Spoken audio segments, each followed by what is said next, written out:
Okay. All right, let's keep going. So, good evening, everyone. Welcome once again to one other Wednesdays in Space in this very nice CEPI auditorium. So, for the ones who are with us, welcome to the auditorium. For the ones who are watching online, welcome in front of your computers. If you haven't followed so far the Space Studies program 2023 that we're hosting in São José dos Campos this year in Brazil, this is our 4th week of the program. And every week, it's not only we are in the campus, we're on the campus, that we have lectures and workshops with our participants, but we bring in lots of activities to the public.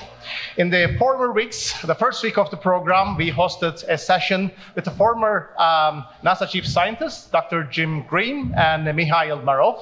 The week after, in the second week of the program, it was our international astronauts panel. We hosted 3 astronauts, the Canadian astronaut Bob Thirst, the American astronaut Cyan Proctor, and the Brazilian astronaut Marcos Pontes. And last week, hopefully you were with us, we were having our robotics competition. And this week, we have a very special panel that we are all here to watch today. So we have 2 very special guests, and I will first introduce them one by one. Our first guest is our very own at ISU, John Connolly. John Connolly has 31 years of experience at the International Space University.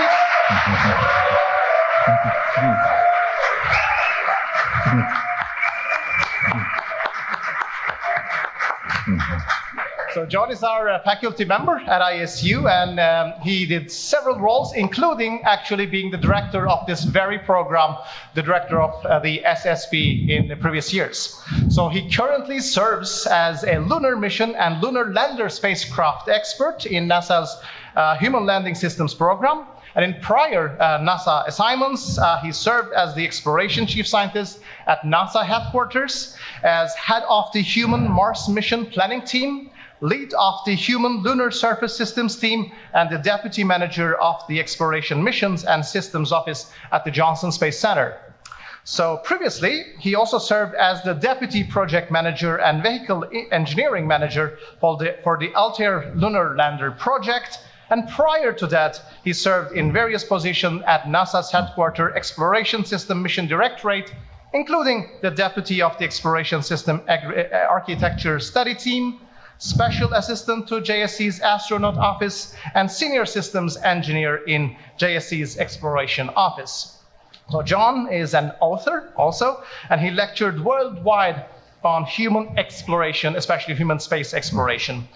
As a 33-year veteran of NASA's exploration efforts, John has devoted his career to creating the future systems that will return crews to the moon and then transport them to Mars and beyond. Once again, join me welcoming John Connolly.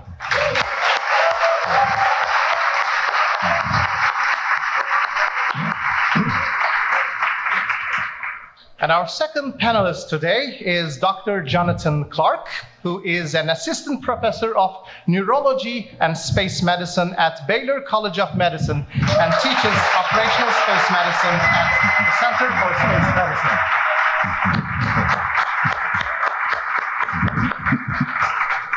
So John is a clinical assistant professor in the Department of Preventive Medicine and Community Health at the University of Texas Medical Branch in Galveston, in Texas, where he teaches residents in aerospace medicine.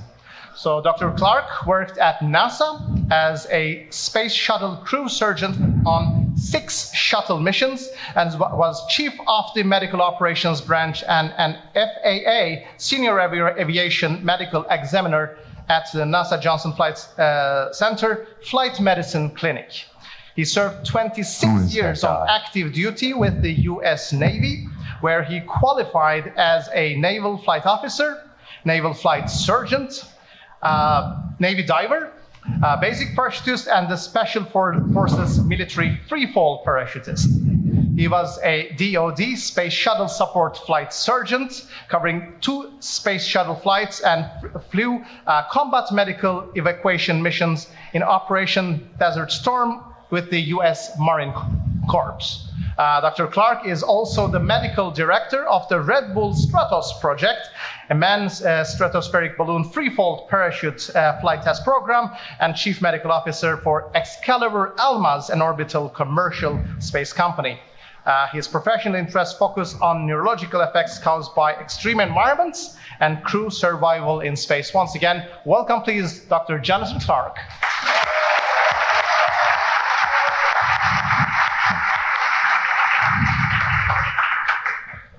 Ladies and gentlemen, I will very briefly hand over to John Connolly, who will be also moderating the session. But let me make a very quick introduction to today's event.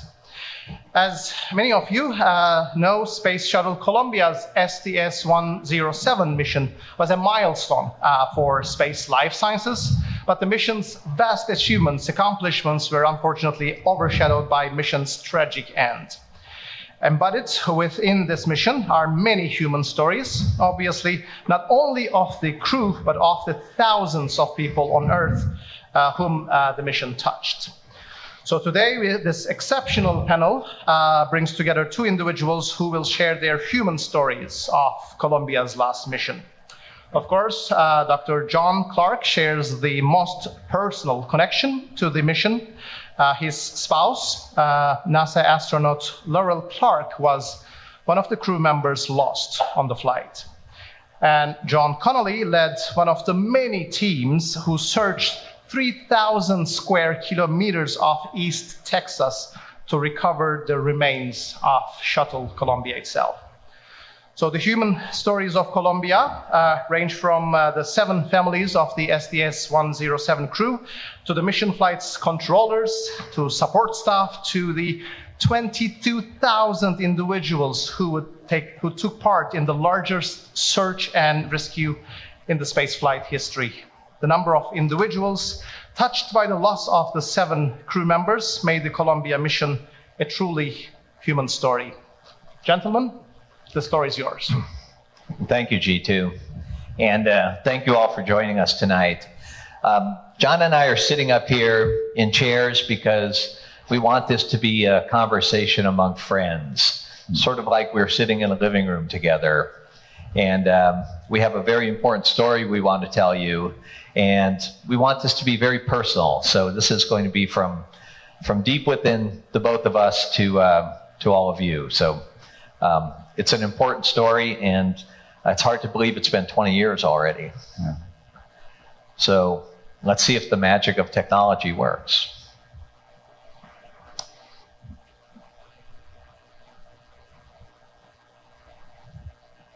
All right.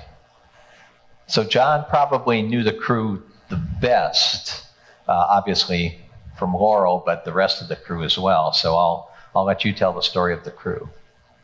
Oh, thanks, John. Yeah, it's great to see the Columbia crew back for our memories to rekindle all these wonderful thoughts. I actually, I knew him quite well. I worked one of Rick's space shuttle missions. I did Alon Ramon's physical when he first showed up at NASA, and I knew there was something really special. And I also got to know Casey and Willie and Mike as well throughout my time there as a shuttle flight surgeon. We really are a very close, tight-knit family. Yeah, it does kind of, yeah, I mean, I'll be honest, it does kind of just, bring back really fond memories, but also some hard times. What we're going to be talking about is something that everybody endures in life, and that's hardship and challenge and adversity. And to be honest with you, you've got to find a way to turn a tragedy into triumph, and something that we hope you'll get from the session here is to see how our journey ended with the things that are so much better now in commercial space. I can tell you honestly that those vehicles are a lot safer now because of lessons learned. And it's a message to all of us that throughout our lives, whenever you're faced with a hardship, you have to think of this as an opportunity for growth. And it's something that if we didn't do this as a species, we would never make advances. And you think about it, think about what our ancestors endured and the hardships they encountered. And compared to us, we have it pretty easy. And so I think the real message is that we're all human, and sometimes to go forward, you have to look back, you have to learn from the past. And one of the things that we really have accomplished with this is a very in-depth analysis. Early in the program, there was a lot of reluctance to go into this in detail. I'll go through this. This is the crew. One of the things that shuttle crews generally that don't have an opportunity to is to spend a lot of time on a mission. Typically, the crew are assigned maybe 4 to 6 months before a flight. They do an intense amount of training. They do a couple-week mission, and they have a couple of months, maybe a month or two aftermath. This crew trained for well over 3 years. The crew started, the payload science crew, not the pilot and commander, were picked actually before 2000. And they were already going through analysis of how they would divide up the research package. And then very shortly afterwards, Rick and Willie were assigned. And they were meant to fly quite regularly, afterwards. In other words, you get assigned, and usually within 6 months, your mission's done. This is a picture in front of the vertical assembly building. You get a chance to see the diversity. There were India, a KC Kalpana Chawla was from India, born in India. Alon was born in Israel. He was a fighter pilot. All the crew except for KC were military, and so they had that kind of bond you get when you fly high-performance jet aircraft. But KC was a very accomplished acrobatic pilot, so they all shared the love of flying. Here they are in their crew escape suits. These suits are designed to keep crew alive in the upper reaches of the atmosphere. They they wear a backpack with oxygen bottles. They have a parachute system. They have a life raft. They'll get those put on when they get into the vehicle. But those suits were designed in the lessons after the Challenger mishap that happened 17 years before, when the crew launched without a pressure suit and they had an in-flight breakup, and they said, hey, we're going to go back to a different safety posture. They're orange, international orange, so that when they land if they bail out over the ocean, they're picked up because you see that suit. But the suits are quite unflattering. Particularly, they make your butt stick out because they're cut so that they fit for a seated position, but when you're standing, your butt sticks out. And so they aren't very flattering. But everybody loves them because, that's what defines them as being an astronaut. Here's a cool shot. The shuttle is, it's actually serviced in the horizontal position like an airliner in the orbital processing facilities where they do all the work on them. And then they take it to the vertical assembly building where the Apollo launched on Saturn V, and the Apollo missions were stacked. And then they bring the rocket motor, the two white solid rocket motors. The big external tank is filled with liquid oxygen and hydrogen. And then the shuttle is lifted from horizontal to vertical, and then mated to that, which they call it the stack. And the stack is actually placed on a motorized crawler, which you can barely see at the bottom there. And that is what they travel to the launch pad, which is several miles out towards the coast. So it's neat that they're still using hardware from the Apollo era. On January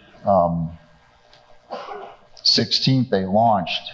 And the other weird thing about shuttle flights, because I've worked quite a few of them, is that they never go on time. So after 3 years of intense preparation, the crew finally gets to launch. And during that time, when you spend 3 years, they traveled all over to different places where the science payloads were developed, over in Europe, throughout the United States.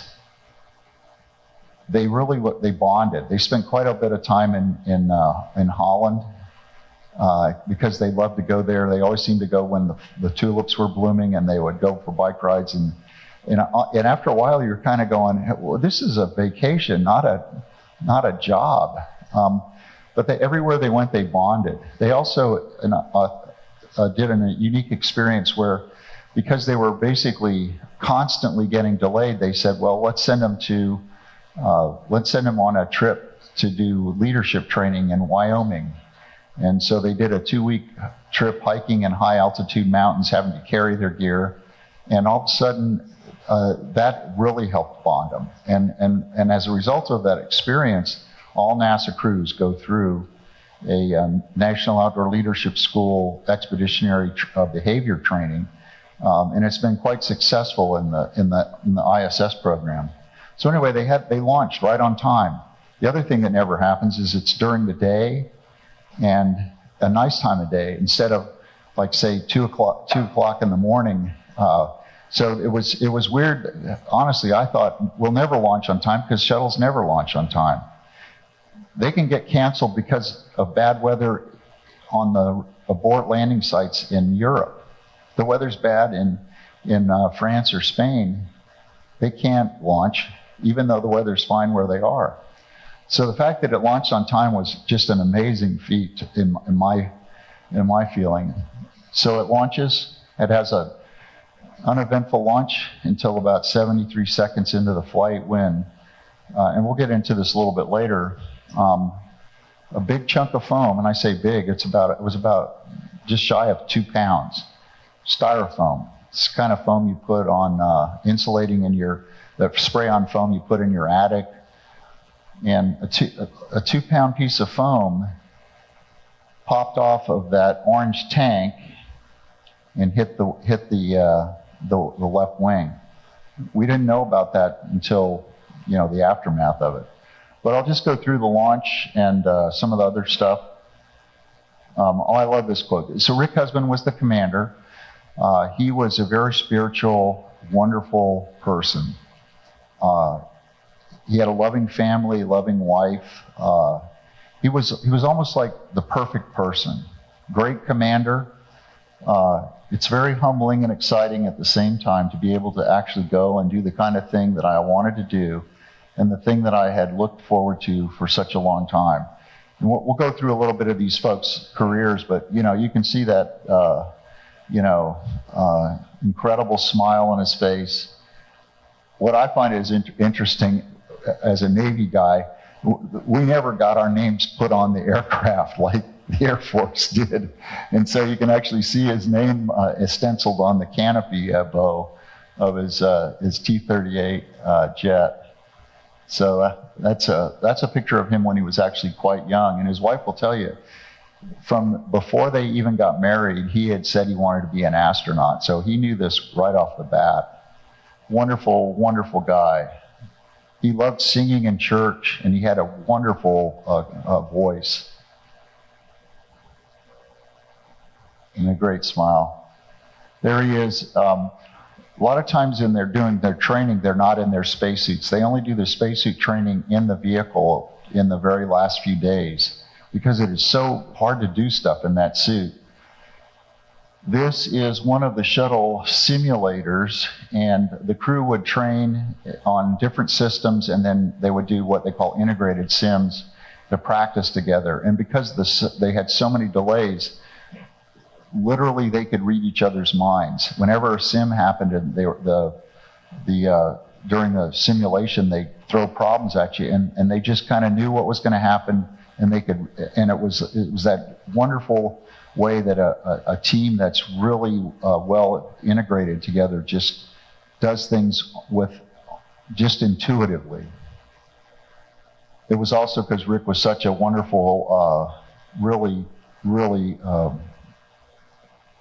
strong and a complete leader. leadership is a lot about followership, and he would also, there was nothing that he wouldn't ask of somebody that he wouldn't do himself. Here he is with some of the training folks. I think they're doing probably some practice escape drills in the pool. And here, even though the commander and the pilot are not assigned to do a lot of science projects, they do end up having to do things during the shift on orbit. And there are quite a few experiments that were done. I'll talk a little bit about them, but basically this was a life science payload when the rest of NASA was primarily doing space station assembly, using the space shuttle to carry up various modules and arrays to be put together. So that's another reason that the Columbia was always being delayed, is the priority was to build the space station.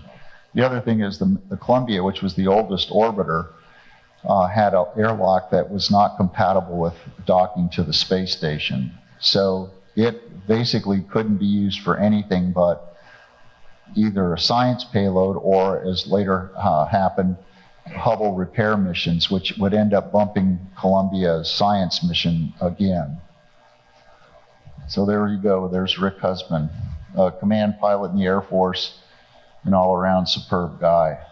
These are just some of the views that were taken from space during the Columbia STS-107 mission.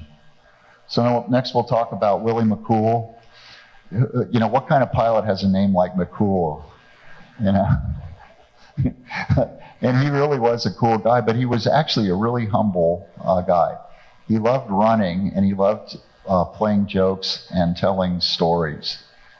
From the orbital vantage point, we observe an Earth without borders, full of peace, beauty, and magnificence. He was a real John Lennon fan. He loved Imagine. And a lot of the crew would pick their own wake-up songs. Every day they would have, each crew would get a wake-up song, and for a 16-day mission, they would basically get 2 wake-up songs sometime during their mission. And then they would be dedicated to the crew, and that would be something that either Willie would pick out or his wife Lonnie picked out. He was a Naval Academy graduate, and he was a cross-country runner. And he also was a Navy pilot flying the Prowler, the EX-6B electronic warfare aircraft. Laurel called him something like a 24-year-old kid trapped in a 14-year-old body. I mean, he was like this super skinny guy, and if you didn't know how old he was, you'd swear he was a teenager. He probably got carded every time he went into a restaurant. But just an incredible guy. The pilot is the one that sits in the right seat, and they are essentially the co-pilot, and the commander, traditionally in aircraft, sits in the left seat. There are reasons for that. They usually start the left engine first. They usually make left-handed turns, so and typically aircraft, the commander or the one pilot in command flies in the left seat. But the pilot is capable of landing the shuttle, even though say on the off chance the commander was incapacitated. Here you can see him talking to the ground. This was in the 2000s. The old laptops were the IBM ThinkPads. Lots of switches in the shuttle. It had been upgraded from a pure analog to a digital system. But in general, it was a vehicle that required a lot of switch throws. Nowadays, everything is touchscreen, much easier to get along and around with. The crew would get constantly trained on what those switch throws would have to be done in an emergency situation. Look at those eyes. I mean, they're just these unbelievable pale blue eyes staring at you. He liked wearing shirts that were, outdoory designs. He and his wife loved being outside. You can see the comradeship that the two pilot and commander have together in their training. It warms my heart to see him like that again. There was Willie, a 24-year-old in a 14-year-old's body. Another cool view of space, the sunrises and sunsets. It's dark, and then all of a sudden there's this piercing light when the sun comes up. And it does this every 90 minutes. There's a sunrise and sunset. Mike Anderson was the next highest ranking in the shuttle. He was the payload commander, so he was in charge of all of the payload integration. He probably has the toughest science job in orchestrating how these guys work together. I think it's part of man's nature to explore. The space program is in its infancy. We're just starting to get stuff off this planet and to get out there and see what's out there. You go, Mike. No, I don't know why it's split. I love showing, look at that picture of him probably going to church when he's got all dressed up. He was also, like Rick, an extremely spiritual man. Both Mike and Rick were Air Force pilots, and Mike was a very quiet guy. He loved to just absorb what was going on around him. Very competent pilot, just a wonderful person. And a really great payload commander because he really understood all the other things that were being done and how he could help that go down. When they do their training before launch, they get into a armored personnel carrier and drive around. And if they ever have to do a pad abort, where they have to get out of the shuttle in a very quick fashion, they do these slide wires and then get into these little armored personnel carriers. And they're steered with two little sticks that control the throttle. And what would happen is they would have to go practice driving this thing down the road. It's a tracked vehicle, like a tank. And sure enough, they would try to race them. They would try to do like fast stops and wheelies. And so the folks at KSC were always worried about, them running off the road or hitting an alligator. There are alligators out there. This was one of those days where they were actually driving those tank-like armored personnel carriers. That smile on Mike says it all. Yeah, what a great guy. He was a lieutenant colonel in the Air Force. Another great view from the heavens vantage point.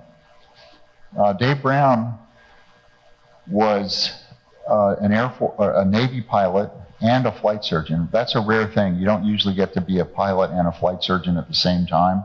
But he was so good at what he did, he actually got to go through flight school and flew in F-18s. He was one of my best friends, actually, in the Navy and then also when I was at NASA. I can't help but become a better person for what I'm getting to do and getting to see and the people that I'm getting to meet and work with.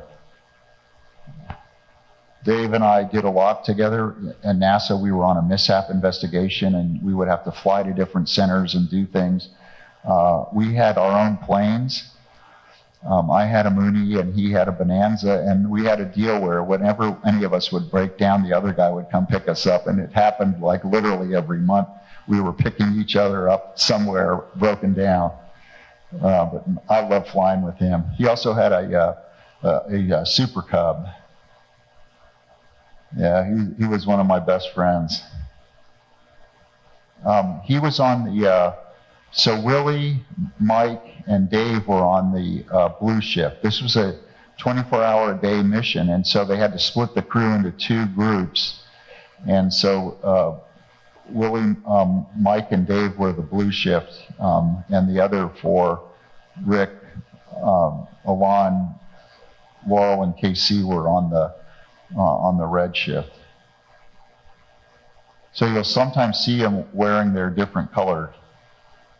He also had these piercing blue eyes and this just incredible smile. I love you, Dave.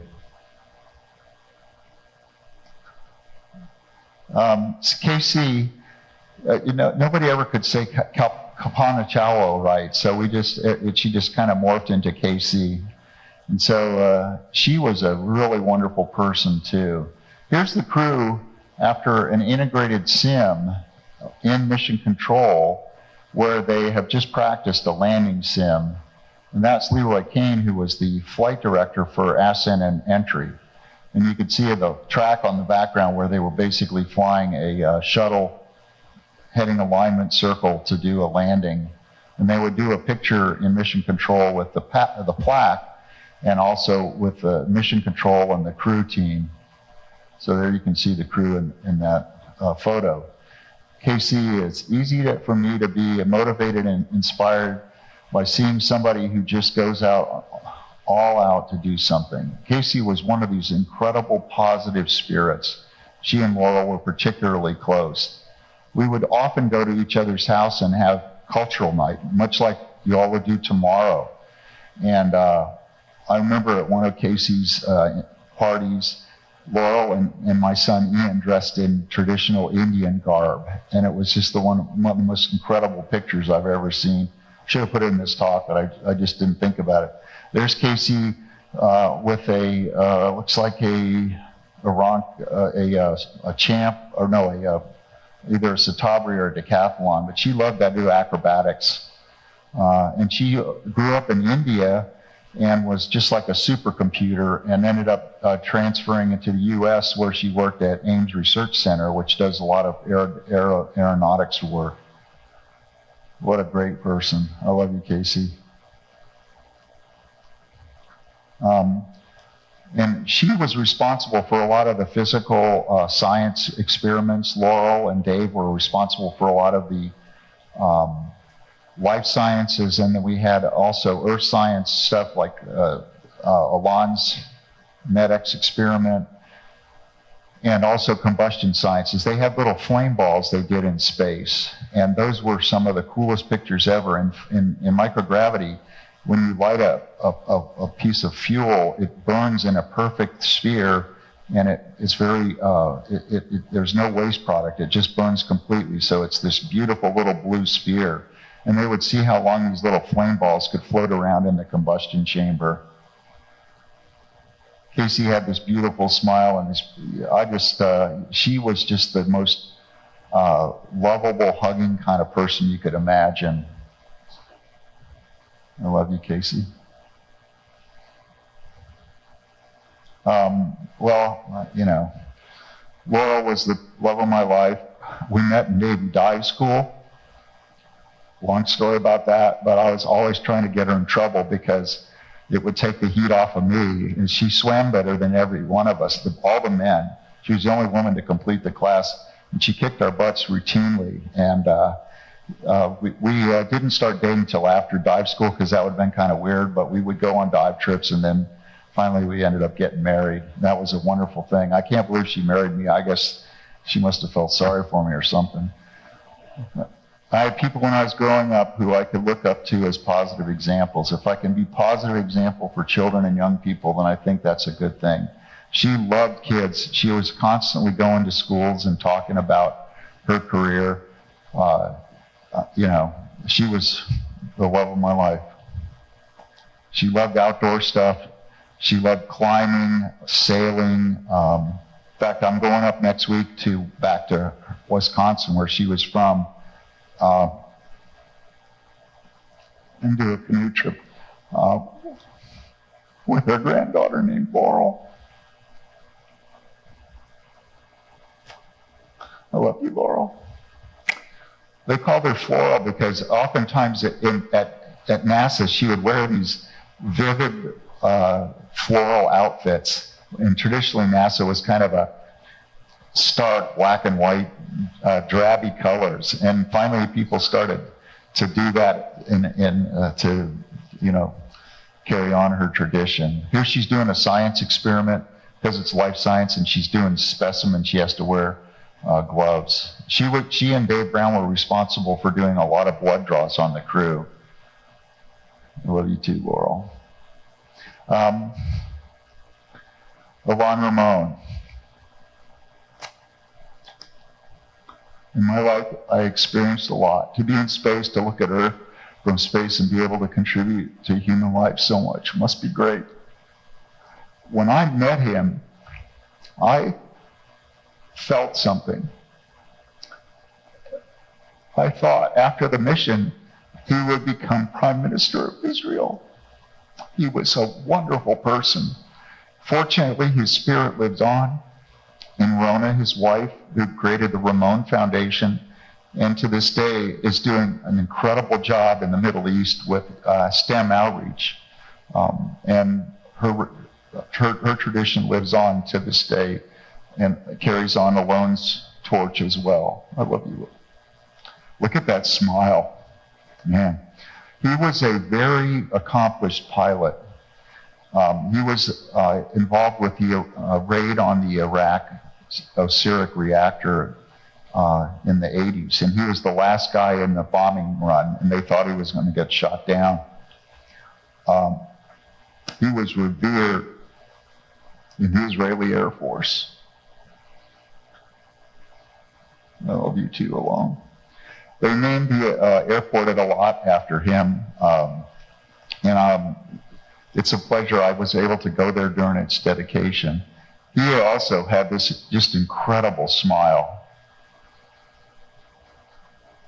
He was responsible for the Mediterranean-Israeli dust experiment, where they were doing both space and airborne asset analysis of dust clouds coming off of North Africa. He was a wonderful, wonderful person, and fortunately, his legacy lives on in the Ramon Foundation. They're the crew. They're walking out to their T-38s, which they would fly to the Cape. Usually, Mike, Willie, Dave, and Rick would fly, and the other guys could fly in the back seat. Even though Alon was a rated pilot in the Israeli Air Force, it wasn't allowed for him to fly in the front seat, but I'm sure he flew from the back seat just fine. Here the crew doing training in the mock-ups where they would practice various things. I believe this was going to be an escape exercise where they would practice rappelling out of the top or coming out of the side hatch. Oh, this is a great shot. This is when, during their many long periods to get to space, they did the training in the Wind River in Wyoming, and it was quite an experience. It turns out that Rick and Mike were not big camping and outdoor folks, whereas Willie loved it, Laurel and Casey loved the outdoors, and so did Alon and Dave. So basically, there were folks there that basically were going camping for the first time. You know, just going to the bathroom in the wilderness is sometimes a challenge. And cooking stuff. And there was one famous story I remember there that Laurel one day made this brownie mix in this pan. and Alon came out and said it looked like bear scat. And it really did, but it tasted good. Sometimes you'll eat shit if it tastes good. You know? Anyway, here they are dressed up. This is their official crew photo with their advanced crew escape suits and their helmet and the shuttle plaque. The crew designed that plaque is actually very unusual. Almost every mission plaque is circular, and then it has different things in it. But this was one of the very rare cases where they actually made a NASA space shuttle mission patch look like a space shuttle. And there's a lot of symbology in it. The inclination of it was a low inclination orbit. So that was in the star Columba is the star constellation in that patch. There's a lot of symbology in that. The space shuttle is a workhorse used to carry big payloads like the Hubble Space Telescope or the Chandra X-ray Observatory. During this period, the primary objective was to carry parts to the space station. Now, Columbia didn't have an airlock external, it was internal, and so the module they could put in it to do science was called the double space hab. So prior missions that had done space had used the European Space Agency's Space Lab, and they had refurbished this to do science, and this was the first time that the space hab double hab flew. All the stuff in the aft part of the payload bay are the life support systems. Because this was a long shuttle flight, it had a pallet which was called the Extended Duration Orbiter pallet. So they, just like on submarines, they hot bunk. You know what that means? It means you have to sleep in somebody else's sleeping quarters. So they had a blue shift and a red shift, and this is the four-person red shift. And Casey's over there. There's Rick, and Alon would have that middle one. He's out probably taking the picture. But that's how they sleep. It's a little cubby hole. Casey and Laurel often did experiments together, and we're kind of like, literally like two sisters. There's Mike as the payload commander. He would be on the opposite shift, so he would always be checking when everybody else is done. And this is a great shot of the crew, the blue shift on the top, the red shift on the bottom. And in space, it's hard to float like that because you're always moving around, so they have to wait till just the right picture, and that little thing in Rick's hand is actually the thing that triggers the camera. So we'll turn it over I'm sorry I kind of got a little choked up here, but we'll turn it over to my other John, the other John, and he'll finish up this part. Thank you, John. That was special. So on January 16th, 2003, hard to believe 20 years ago, Columbia launched for what would be the final time. And the first minute or so of the mission was pretty nominal. And then we get to some areas where there's some wind shears. And that means that the shuttle's being racked a little bit by the upper atmosphere. And about 82 seconds into the flight, that briefcase-size 2-pound piece of foam was knocked off of that orange tank. And little did we know at the time, but it did some damage to the left wing. So these are some images that were taken on the way up, and you could see the foam debris and then some analysis of where all the parts of it went to after it hit the left wing.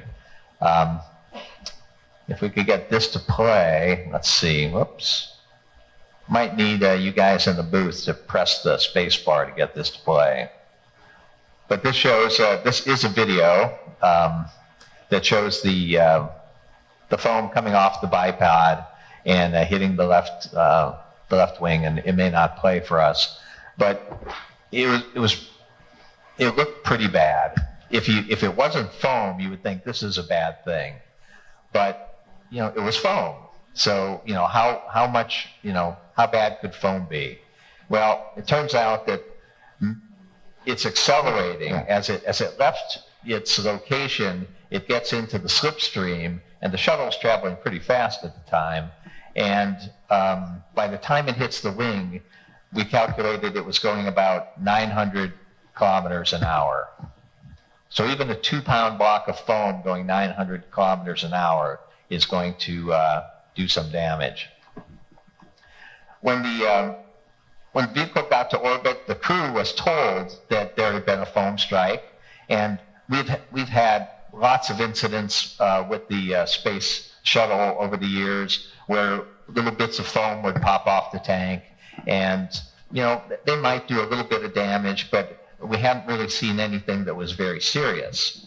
So they radioed up to the crew and they told them, hey, we saw a piece of foam come off, but we think it's okay. And the crew just went about their business. We did take some pictures from some assets that we had. This was taken from a camera out on Hawaii, and it shows 107 in orbit on January 28th. And unfortunately, because of the way the payload bay doors open, you can't see any detail of the parts of the wing that were affected. And NASA made a decision that everything was probably okay and we should just proceed with the mission. So from this photography, it looked like everything was okay. So as John described, we had the Space Hab double module in the back, and that's where most of the mission was spent, most of the mission timeline. And it was a very different kind of mission, as you mentioned, because most of our missions at that time were going to the space station to help build it, but this one went to an entirely different orbit, and so it was unable to get to space station from the orbit that it was in. It was in an orbit that was sort of chosen for the longevity of this particular mission. All right, so, well, there's a video here. Is there anybody in the back who might be able to toggle that and see if it plays? Okay, if not, I can go on and narrate it. So the mission was 16 days long, and we get to February 1st, and that's entry day, entry and landing day. And so the shuttle does the deorbit over the Indian Ocean, as it normally does, to come back to the U.S. And everything looks nominal for a long time. And let's see, I see somebody back there. I'm gonna backtrack one, and let's see if you toggle a space bar or something and see if that video plays. We'll give you about 5 seconds. I see people running back. So anyway, the shuttle was on its way back, and it's coming from orbital altitude and it's falling through space for most of the time until it hits the upper levels of the atmosphere, and then it starts transitioning from spacecraft to aircraft. And so we're tracking the vehicle as it's coming across the Pacific and crossing over into California at about where San Francisco is, a little north of San Francisco. And then you can see the vehicle tracks across Nevada, across New Mexico, and into Texas. And this is very early morning, so what people see is this very bright, star shooting through the sky, very typical for a shuttle entry. And people start noticing that there's little bits of debris that they could see that are maybe coming off of the shuttle. So this is a map of some of the debris early in the shuttle entry that's coming off. So you can see every one of these white dots is some piece of debris that was picked up on a camera or picked up by some other resource as the shuttle headed towards Texas. So it's not common for the space shuttle to shed debris on the way in. And so we didn't know this till later. This data all came through, much later when the photography came in. But this was a sign that something wasn't quite right. In Mission Control Houston, they were monitoring the vehicle as it came across, and you can see the map on the right has a ground track on it. So that yellow line is the ground track of where the shuttle has been, and the little red dots in front are the indicators of where the shuttle is going to be in a certain number of minutes. And it appears to be tracking across the U.S. Just fine, and you can see the green line is the trajectory it was going to take on its way into Florida and the Kennedy Space Center. And so at this point, it looks like the shuttle is just approaching the Dallas area in Texas. And this is where things were going wrong. So that piece of foam that had struck the left wing had damaged it. And at this point in the flight, the shuttle was fighting with the atmosphere to retain control. It ended up with a hole in the left wing, and because of that, the shuttle was trying to yaw left, and all its RCS systems and control surfaces were trying to put it back into flying straight. And at that point, everybody thought it was doing just fine because it was able to control itself. But as it was coming lower and lower into the atmosphere, that would be harder and harder to do. And the heating rate would be going up and up and up as well. So as it was crossing over towards Dallas, a news crew was there ready to photograph it as it went overhead. It was just early morning in Dallas, about 9 a.m. And so this is what a typical shuttle looks like when it comes down from space. It's a bright ball of flame, and it's heading towards the Kennedy Space Center. And we've watched this many times, even at the Johnson Space Center. We could watch the shuttle going overhead as it's going back to Florida. And it's a beautiful sight to see. Unfortunately, a few minutes later, that one bright ball turned into a number of smaller pieces. And the folks in mission control at this time were no longer able to communicate with the shuttle. And they had some readings as it was coming across the United States that there were sensors saying that there were things that were getting hot and going offline that were very off-nominal. Things were starting to report in that shouldn't be reporting in. And it was an indication that there was a problem with the shuttle. And in particular, it was in the left wing. And so by the time the shuttle got south of Dallas, Texas, it was unable to maintain control, and the aerodynamic forces caused it to break up. That unfortunately began a very sad day in NASA. We call it a bad day, but it was a sad day too. And so there's more video clips as it was coming through, and you could see this is not what a shuttle's supposed to look like as it comes down. So this was what was happening in mission control at the time. And you can see Leroy Kane was our flight director, and he's trying to put all these pieces together in his head, all this data that's being fed to him, that, you know, we have temperatures going offline high, and we have oil return temperatures that are wrong. We have sensors that are just disappearing. Their readings are just disappearing.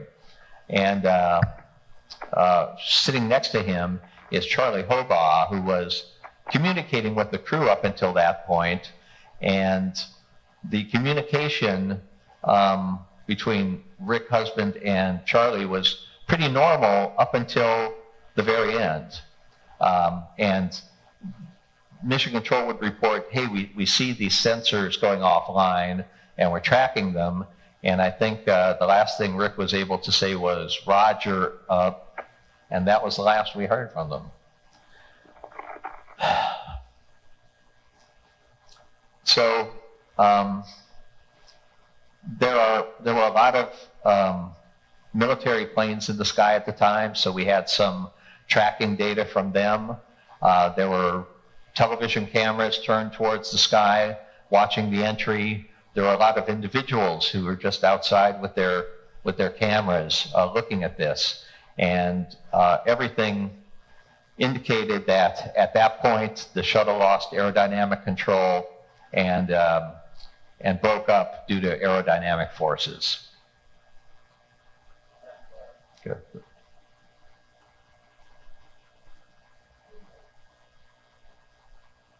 The gray one is a infrared camera shot by an Apache helicopter out of Fort Hood, and the crew were just doing a routine training run, and they looked and saw this weird light in the sky, and they slewed their infrared camera on it and were able to track it. That data turned out to be extremely important in our mishap investigation. I don't have a pointer here, but the bottom bright lights are the three solid, the space shuttle main engines. They're very high density, have a higher ballistic coefficient, and just above that and behind it, that bright spot is the crew module that was called debris item 21. We were able to analyze the deceleration profile in it by this footage. What was truly amazing about it is collecting all this data and being able to very, very precisely reconstruct exactly what happened. Even by the sparkling of the intensities, they could tell whether the vehicle was tumbling or whatnot.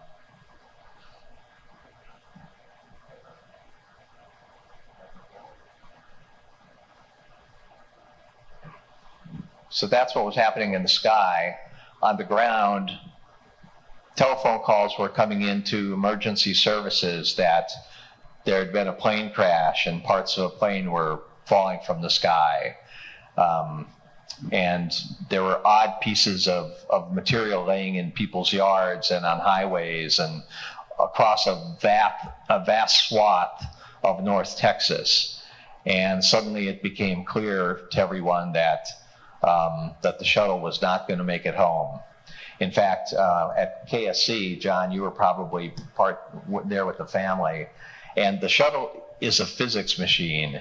It lands on time all the time because it's burning off energy at a very known rate. And so when they say the touchdown time was 9:05, it was 9:05. So as 9:05 came and went, all the folks who were waiting for the shuttle knew that something was very wrong.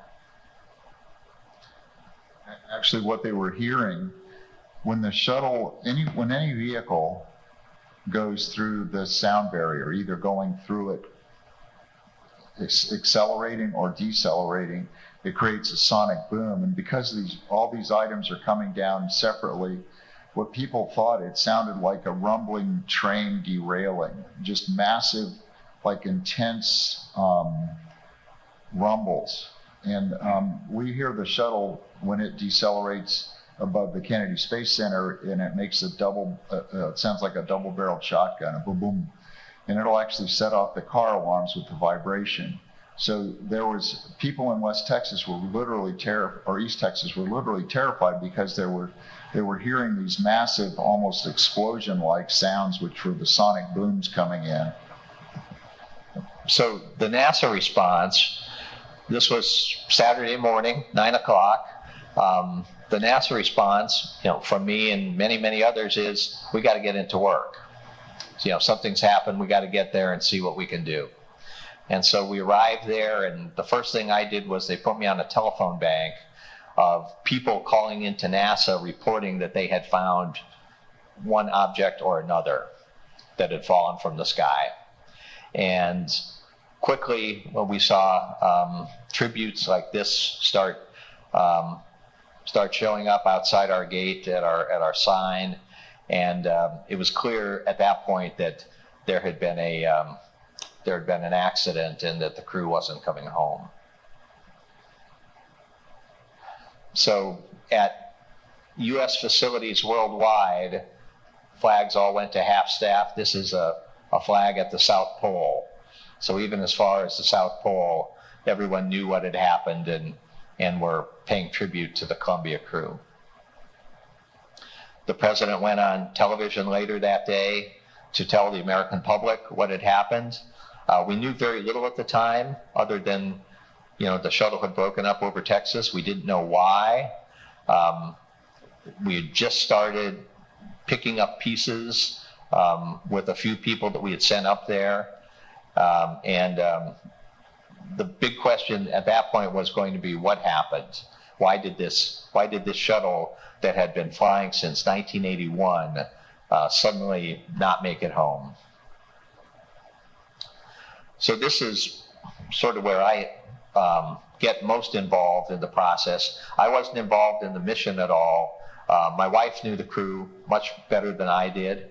But when the shuttle came down, a number of us were immediately volunteered to go up along the path where the debris was coming down to start picking up the pieces, cataloging everything we found, identifying what those pieces were.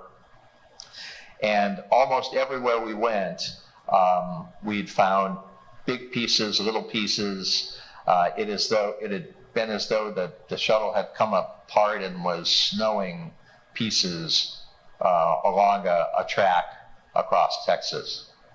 So there's one of the bigger pieces. You can see some tiles on the bottom attached to some of the aluminum structure below. A few more. John, you might want to say a little bit about this one. This is a really bizarre thing. This is the mid-deck accessory rack. And It was on the left side of the vehicle, and it was very evident in the investigation that the left side sustained less damage than the right side. Essentially, the vehicle was sliding sideways with the right side in the velocity vector and the left side in the lee of the plasma. That rack came down without a parachute, and those containers in there had equipment, mostly electronics. There was a printer in there that still worked. There was an eye pressure monitoring device called a tonopin that's very delicate, and it was inside there and it still worked. So here you had massive destruction, yet certain parts inside the vehicle came down without aerodynamic decelerators and landed pretty much intact. When they opened up those containers, there was cords, there was all this stuff in there that was essentially you could still use. It gave us a lot of pause as to why some things could survive and others didn't. There were even some science payloads, these little C. elegans worms that were found that survived.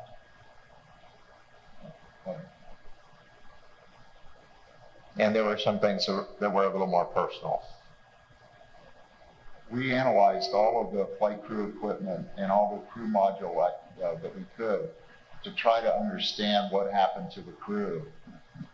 In the case of the crew, there were at least one person that didn't have their helmet on, and there were 3 of them that didn't have their gloves on. And they could tell because the way the ring shows, that ring at the bottom, you could tell whether it had been mated to a suit or not. So there was actually an incredible amount of very useful information. These things were all scanned for analysis. Some of the helmets actually caused damage to the people's skulls, we know that. Because they're not motorcycle helmets, they're nice and tight. Basically the head can bounce around inside. Next slide. So this is the ground track that the remains of the shuttle followed, and that's Dallas up in the upper left, and that's sort of the Louisiana border with Texas down in the right, and Houston's down at the bottom. Basically, we had a track of 550,000 acres, which is about 65,000 square kilometers that pieces of the shuttle were found on. And so as part of the NASA contingency, we mobilized the largest search ever carried out in the US. It involved 22,000 people working for 90 days.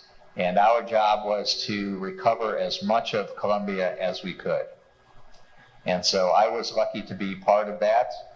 Very honored to be part of it, actually. And what we did... Can you go back for a sec? There's things about tragedy that you sit there and go, wow, could have been worse. North and south of that, paralleling that debris path, were 2 jet routes that would carry aircraft into Dallas, into Love and DFW. And the amazing thing is, this is a lot of debris coming out of the sky, and if it didn't cross a jet route, it very likely could have taken down an aircraft with all of that stuff coming out. Little miracles, you take it where you can. So the search went something like this. There was usually one NASA person in every one of the groups, and we had 20 folks from the Forest Service in the US with us. And we organized into lines, and that's how we searched that 65,000 square kilometers of Texas.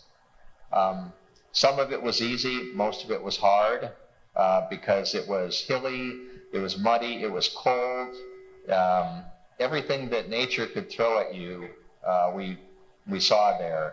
And the way you did it was you formed a line and you marched straight. Didn't matter what was in front of you, you went straight through that and you looked for anything you could find. And ultimately we ended up finding 85,000 pieces of the space shuttle, which represented about 40% of the total mass of the shuttle. So there you could see a very easy field, and they let the press be part of my group so they could see what we were doing, and we were given an easy field with the press trailing us. And but normally it was a lot harder. Normally you were going through you're going through thickets, you know, where there's mud up to your ankles, and there's these long needles on every tree that want to poke you in the eye and tear your clothes off and things like that. So that was the group. That was my group that was part of that, and we found parts of the shuttle everywhere we looked. And then all those parts from all those teams were returned to a central area, and they were analyzed. They were identified as to what part of the shuttle they came from, and they were eventually sent to Kennedy Space Center. So there you can see it actually snowed on us one day in February. They fed us very well, about 4,000 calories a day, because everybody was working long hours and very hard. And this is where all those pieces went. They took a hangar at the Kennedy Space Center, and they outlined a shape of the shuttle. And every time they found a piece that was from the left wing, they tried to put it approximately where it came from on the left wing. And so you could see they're starting to amass those pieces there. What we found from doing that search is that, remember, the shuttle was moving from left to right on this image. It appeared the left wing came off first and disintegrated because we found all the left wing pieces first. As the shuttle went further downrange, the right wing came off. As it went even further down range, we found the tail, the aft part of the fuselage, and then finally the forward fuselage, which is where the crew cabin was. And so that gave us some idea of how the vehicle broke up. And this is a little map of all the pieces we found. So you could see that we found TPS's thermal protection system. It's the tiles that cover the shuttle. So we found TPS with the structure still bonded to it. We found structure without the tiles, and sometimes we would just find tiles. We found lots and lots of tiles, as you could see from this. So then it started to become obvious what had happened, that the left wing had been damaged somehow. And so we started again looking at the video from launch. And this shows the external tank, and that little triangular shape there is the bipod that holds the nose of the shuttle as it's going uphill. And where that intersects the tank right here, that's the bipod ramp. It's a hand-carved piece of foam. It was put on by hand and, you know, meticulously sculpted, but it was foam. And the aerodynamics from that particular shuttle launch took part of that foam and knocked it off, and that was the 2-pound piece that eventually would hit the left wing. So we did a lot of engineering work to figure out where that might have hit, and our best estimate was that once that piece came off the wing, it would have hit maybe somewhere between the 7th and 8th reinforced carbon-carbon piece that is on the leading edge of the wing. And there was still a lot of disbelief that a piece of foam could bring down a space shuttle. It could cause the kind of damage that could bring down a space shuttle. And I sure hope this next video coming up works. So we set up a test rig where we could fire a 2-pound block of foam made exactly of the shuttle foam at the leading edge of the shuttle wing. So we borrowed the RCC panels from one of our from Enterprise. Enterprise, that's right, which was our test shuttle that we'd use for aerodynamic testing. and we set it up with this big gun that fired this piece at it. And I hope this works. So there's the test setup, and all right, I'm going to try to go through here once, and we'll see if it goes. Nope, please go.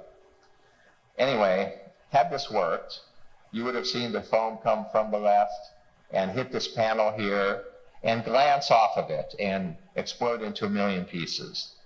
And that would seem about normal, except as all the dust cleared, there was a giant hole left in the leading edge of the shuttle here, just from a 2-pound piece of foam hitting it. And that became what we call the smoking gun. That was absolute proof that that piece of foam hitting the left leading edge of the shuttle caused a hole, and then all of the data suddenly made sense. That all the readings we got as the shuttle was coming down through the atmosphere of high temperatures in the left wing, everything started to make sense. And so we were able to do some analysis where we would put a hole like that and do some computational fluid dynamics and figure out how the plasma of reentry would work its way into the left wing structure. And you could see through this picture here, and John.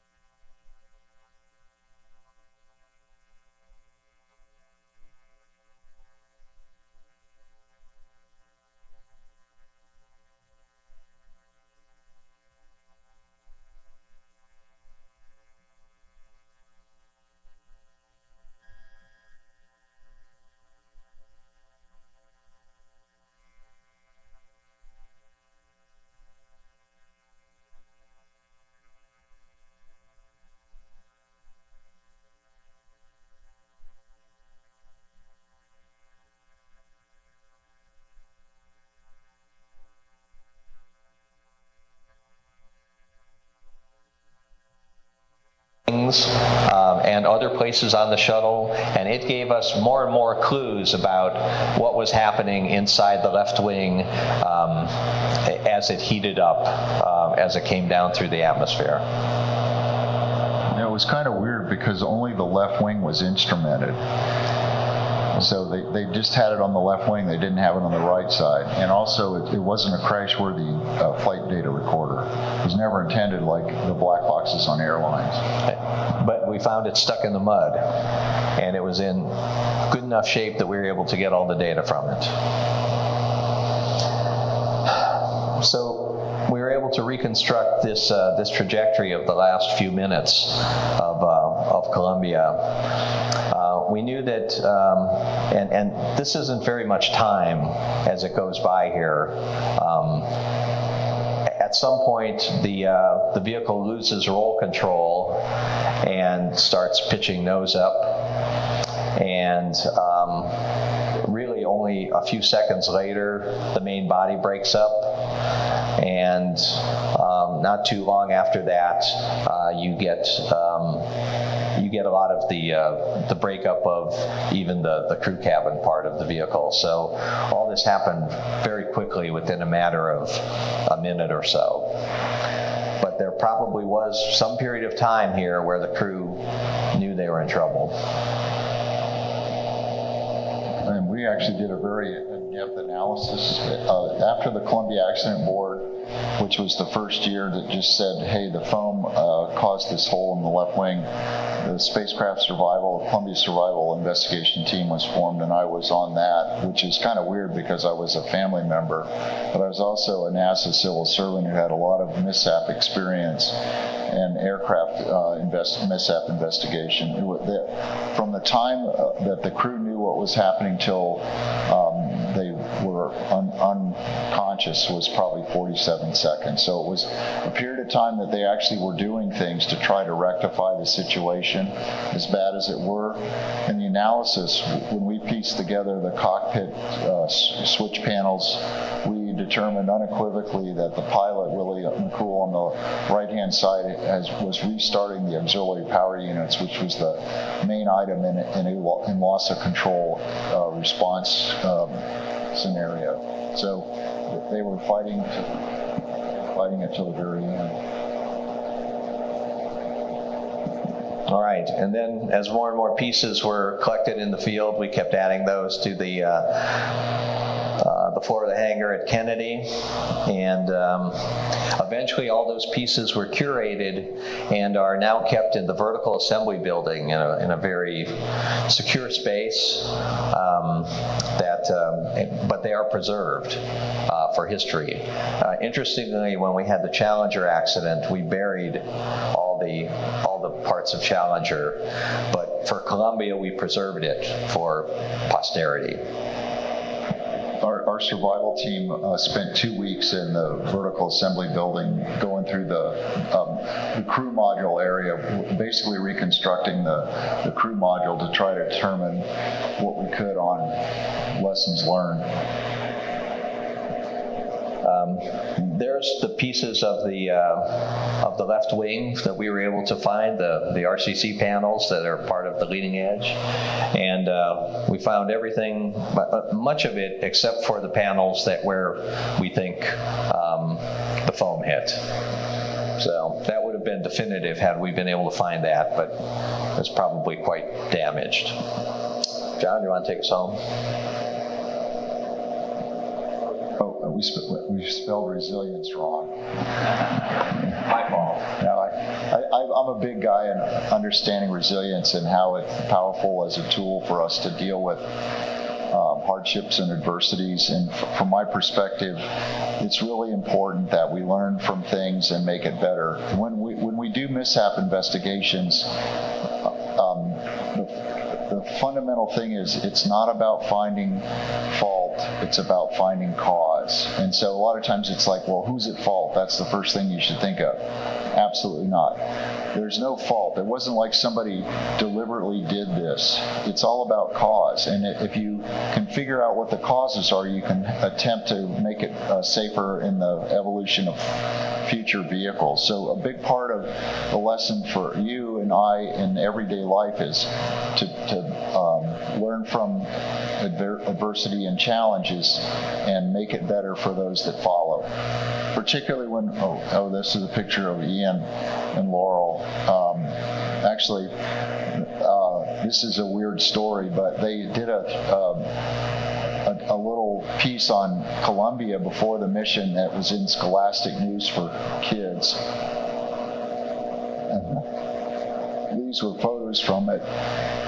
They wanted to not do it. And I said, if you don't want to do it, that's fine. But to me, kids need to understand that tragedies happen and you've got to overcome it. And so the piece got published. And it was an opportunity for people to talk about bad things happen in life and you have to overcome it. And I think I was very honored to basically help those afterwards who would come up and say, bad things happen in life and you can't just give up and quit. You've got to pull together and come on and move forward and learn from it. And these were photos from that session. It's kind of weird.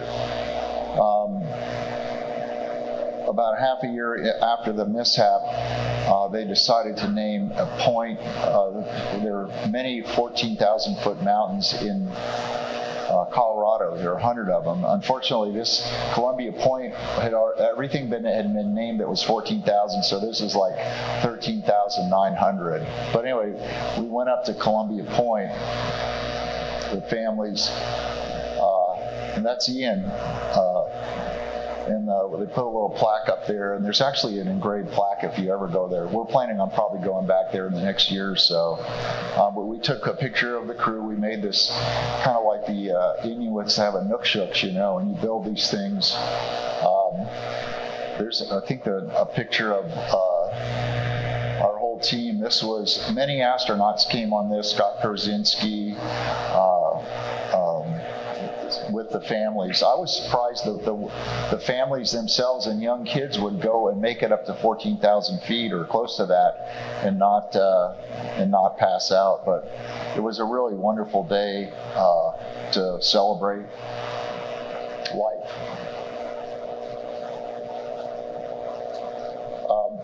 In the aftermath of the accident, our teams, the families would go to various countries like Israel and in India and talk about what happened and what we learned from it, and particularly to do STEM outreach in schools where people still want to carry this dream of going to space or doing hard, dangerous things. And this was one of them that they named a lab in Madras for KC, and it was an aeronautics lab. And she was born there, and she was an aeronautical engineer. And I think the biggest legacy is how we pass this message forward. Don't give up. Press on. This was a plaque they put a year after the accident. Actually, believe it or not, they were still finding pieces of people. So they decided rather than bury them in their own graves, they put all of the final remains underneath this plaque. And this is in Arlington Cemetery.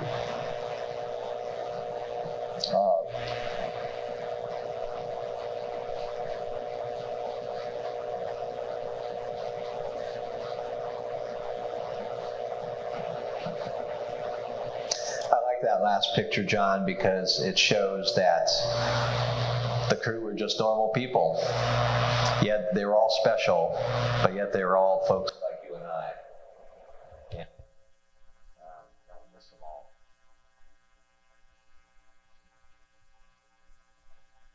Right. So thank you all for sitting with us tonight and listening to our story.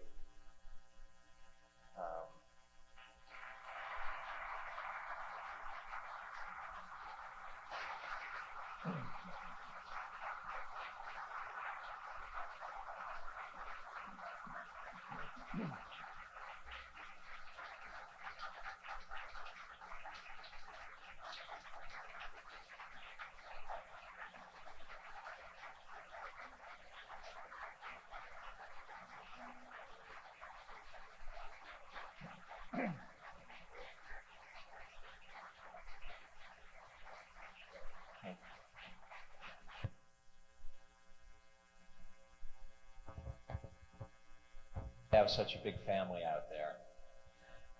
John, do you want to take a few questions? Oh, absolutely. You know, I know it seems kind of morbid to talk about bad things that happened, but I look at what the crew would have said is, hey, should we stop flying in space? Heck no. Learn what you can, make it safer for those that follow, but never give up your dream. All right. Anyone? Do you want to have a microphone to the question? Okay, there we go. We got a mic going.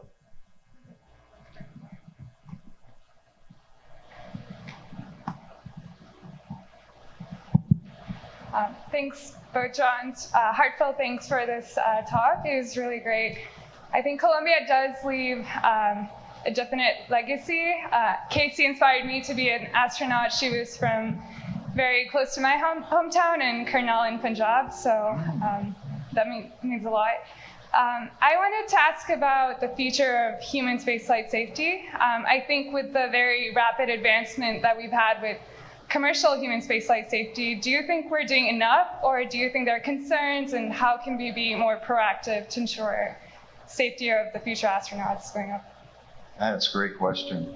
I mean, life is risky. You do what you can to do it safer. You know, you think about it, in the old days, we rode around with cars that were basically sofas with no seat belts or shoulder harnesses or airbags, and now we have things that are far greater and more safe because we learn. We'd always trying to make things better. But life is dangerous, and spaceflight is dangerous. It's more dangerous than a lot of things. But would it dissuade me from going at all? Not at all. If you really want to do something, you've got to follow your dream, no matter what the cost.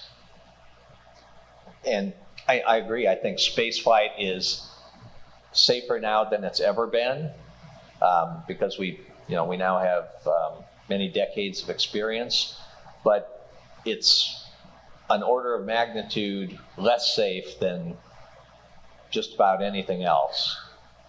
And you have to balance what risks you're willing to take with the rewards that you're willing to gain. We can't go to Mars unless we use a rocket and spacecraft. So unless we develop teleportation. I think that would be risky. Yeah, if you watch the Fly, you'd see how that worked out. All right, thank you. All right.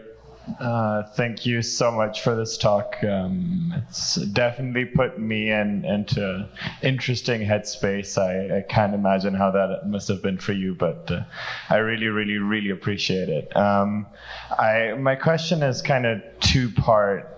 Part one, knowing what we know now, could we have done anything to prevent this disaster? And then from a more personal side, does the knowledge that you have now ever give you this feeling of, oh, what if only we had done this, and what does that do for you?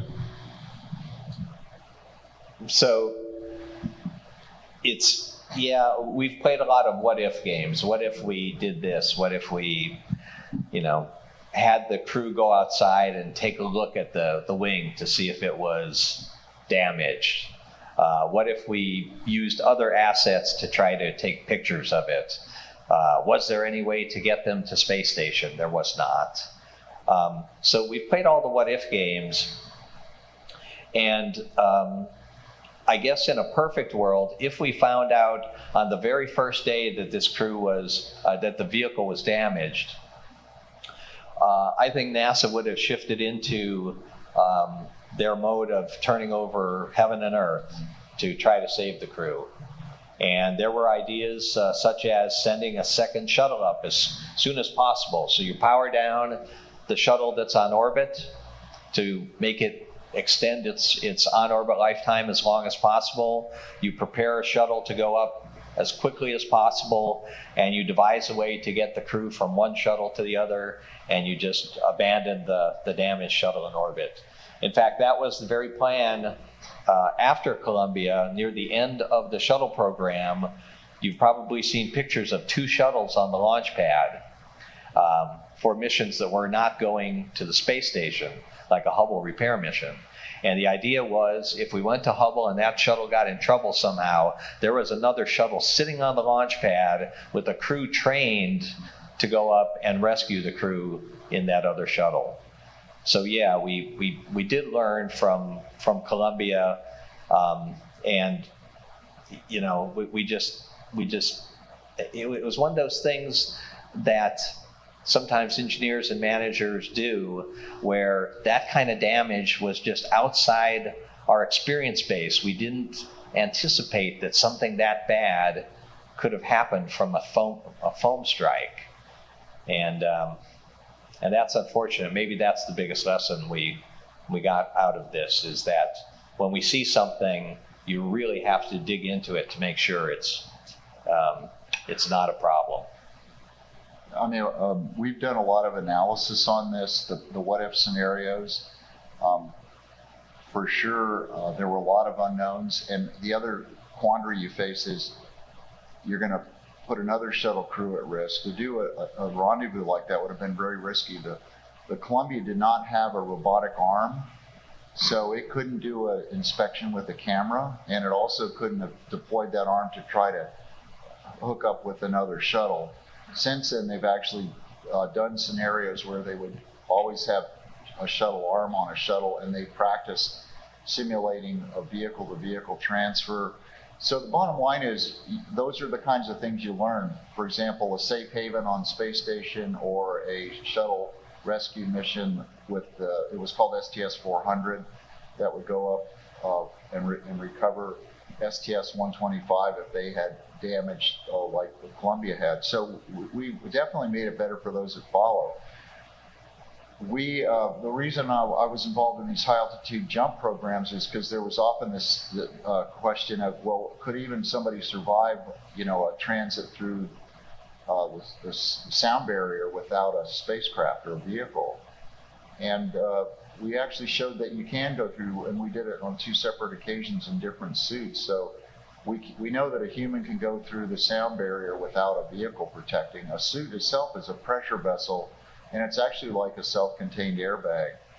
So we're continuing to go through those what-if scenarios because there might be opportunity for other spacecraft to be rescued. I have a YouTube channel, and I have a very long talk on crew escape in these kinds of settings. If you're really interested, I can get into much more detail. It's a great question. Thanks for asking. Any others?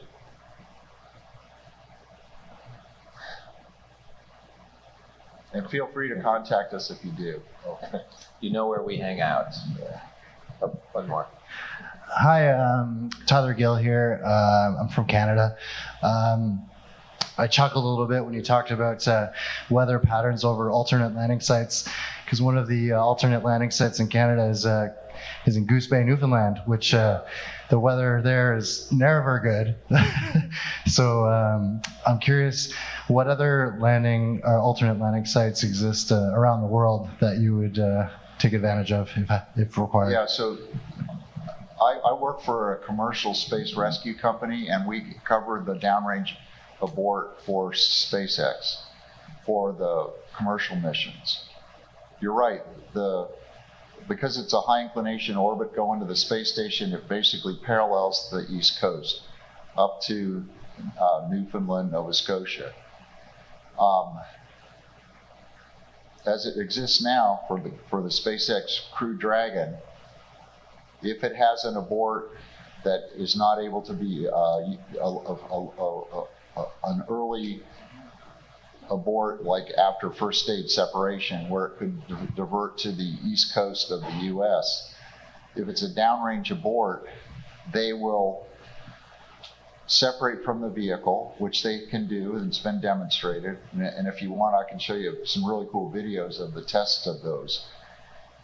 It goes downrange, and then basically it starts to fly inland or fly towards the landmass. Why? Because it'll be easier for a recovery, a water landing recovery, if you're closer to the Canadian rescue forces that are up there. So you're right, the sea state's scary. When we launch a SpaceX Crew Dragon and we're looking at the weather in Canada, it's really high sea state, cold. It won't be a good day, but we have assets that can go follow the Crew Dragon and actually eject them out of the C-130s with recovery forces. If you're interested, I can show you videos of some of that stuff. But it's an option. It's not optimal, never will be. The weather up there is almost always going to be bad, so it's just something you have to contend with. And back in the shuttle days, we did have contingency landing sites that we had to monitor the weather at. So if the shuttle was going up and things didn't go right, they had a landing site in Spain, one in Morocco, one in Africa. The least desirable landing site was the ocean for the space shuttle. Many of the aborts of the shuttle were designed to try to get you to a large airport. And in fact, many of the large airports in the world were trained as potential shuttle landing runways. So if there was something really going bad with the shuttle flight, Oklahoma City Airport might have gotten a call, saying this is Atlantis coming through 100,000 feet towards runway 18. Yeah, and if it happened to be on the other side, they have you can land in Hawaii, you can land in Guam, Diego Garcia. They had places that they could actually divert if, say, they had to get down right away, and they could land on a conventional runway, anything over 8,000 or 10,000 feet long. For the SpaceX Crew Dragon, which is what I'm most familiar with, they can land in water, and they have survival gear, and as soon as they know they're coming down, they'll be sending rescue forces to get there. Starliner is going to be a land mass landing like the Soyuz. Maybe make it a little easier, but if you went to my talk, just because you land on land doesn't mean you're safe. There was one of the aborted launches in the Russian program that essentially landed on a mountain, rolled down and was going to roll over a cliff, and the parachute snagged a tree. So, land landings aren't any safer either.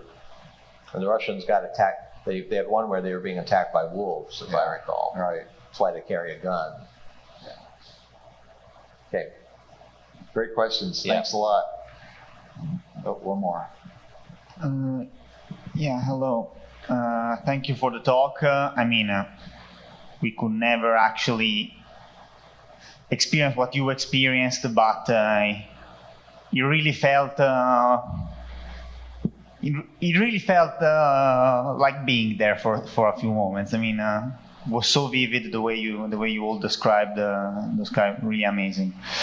My question is after the Challenger accident, we studied during SSP that it kind of felt like the whole space program was being thrown into doubt. At the White House, they felt the need for some very deft political rhetoric to continue justifying the space program in general in the US. Did you feel that any of that happened after Columbia? We obviously still going to space. The shuttle program itself lasted, 8 more years, if I'm not mistaken. But did you at any time feel like the disaster was kind of threatening the shuttle program, the space efforts of the United States? I was wondering about that. So the words that you chose say a lot about how we see shuttle accidents. They're disasters. And it's the worst kind of disaster in a way because it's a government crew in a government vehicle that's funded by taxpayer dollars. If a plane crashes, it's terrible. We don't call it a disaster. But for a shuttle mission, it's a disaster in a number of ways. Besides losing a crew in a vehicle, basically everyone starts questioning whether NASA knows, what they're doing and, how will they recover from this. And, there was some folks, who would say, well, you're always one accident away from the shuttle program being shut down. And it's true. NASA is expected to be just about perfect. And we try to be, but nobody is perfect. And every time we've had an accident with the space shuttle, it's usually meant a 2 or 2.5 year process of introspection, redesign, and getting back, on our feet and flying again. So yeah, there's a lot of pressure to fly without accidents, but it's not reasonable. There are going to be accidents in human spaceflight. So one of the things the shuttle did not have was what we call a full envelope abort capability.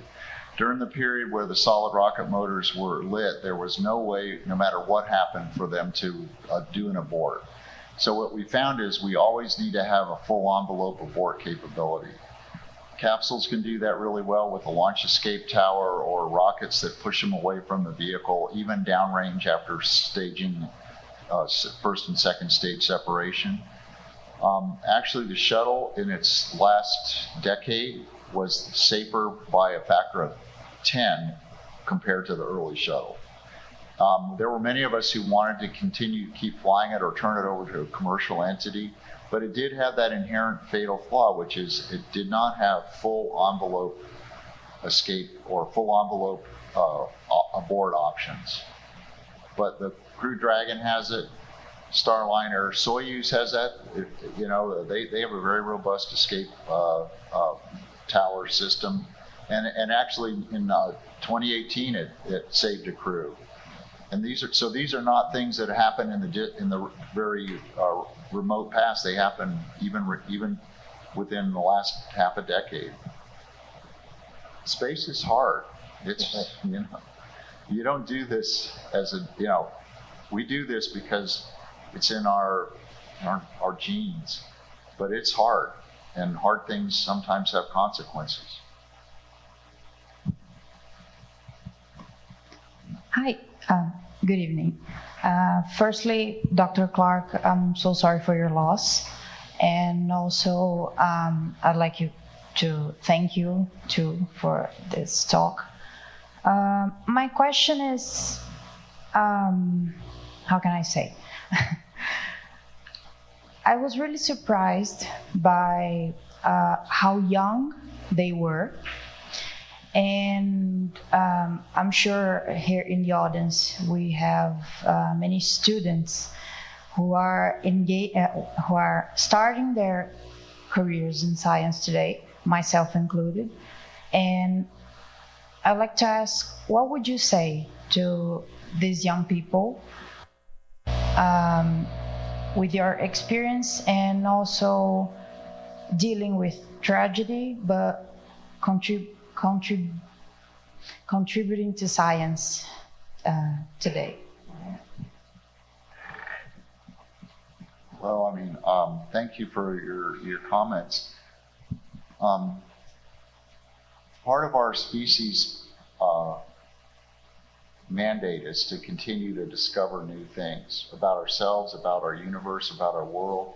And to do that, you think about what the explorers that left, Europe to go across the globe, they had no idea what they were going to encounter. Incredible hardships. You look at the advertisement that Ernest Shackleton had for the mission that was to the South Pole, and it was basically like, this is going to suck, the food's bad, low pay, basically at the end of the day, it's, we're going to be doing something to discover, to help humanity. I think you have to be really honest with yourself. Is this something I'm ready to do for whatever reason? But many of us here have that gene of pushing the envelope, exploring, taking on new challenges and endeavors, understanding that there is risk with that. How many of you went skydiving? Yeah. I mean, I told you today what the risk of that is.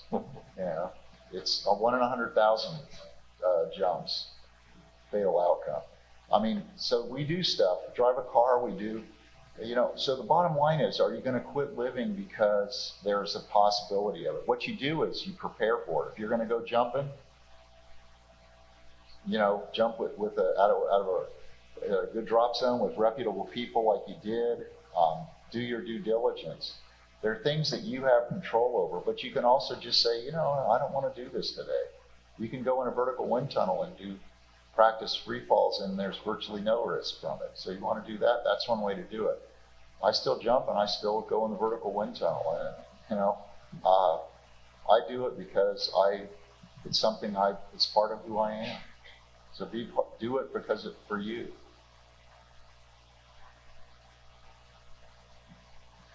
All right. G2?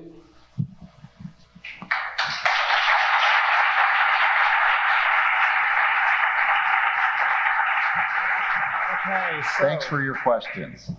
absolutely, very good, very nice questions as well. And once again, thank you very much, John. Thank you very much, John. I think this was a really memorable event. I actually remember myself, we had a similar event with both John Clark and John Connolly in SSP 16 in Israel, and some other guests there. And it was one of the panels that I've never, forget pretty much every sentence of it.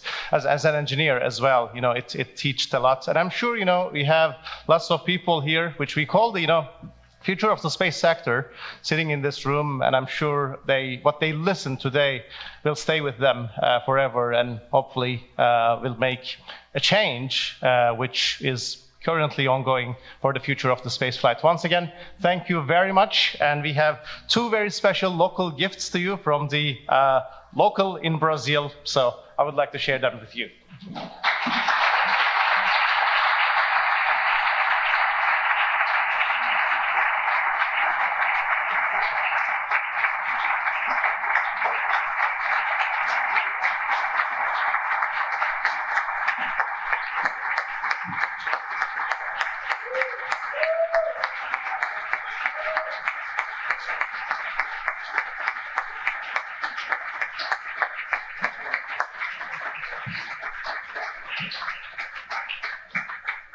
Okay, ladies and gentlemen, so this brings us to the end of today's event, the fourth public event of the Space Studies Program 2023. Actually, this will flow into a very nicely flow into our next event, next Wednesday on the 26th of July. Exactly at the same time at 8:30, we will be again in this auditorium, and also whoever is watching online on the ISU YouTube channel. And we will have the Vice President of Lockheed Martin, Dr. Nelson Pedroiro, with us, and we will be actually discussing the future of space flight. So basically it's from the past, with the learnings of the past, to the future. So please tune in and join in next week at the same time here. Take care, stay with space.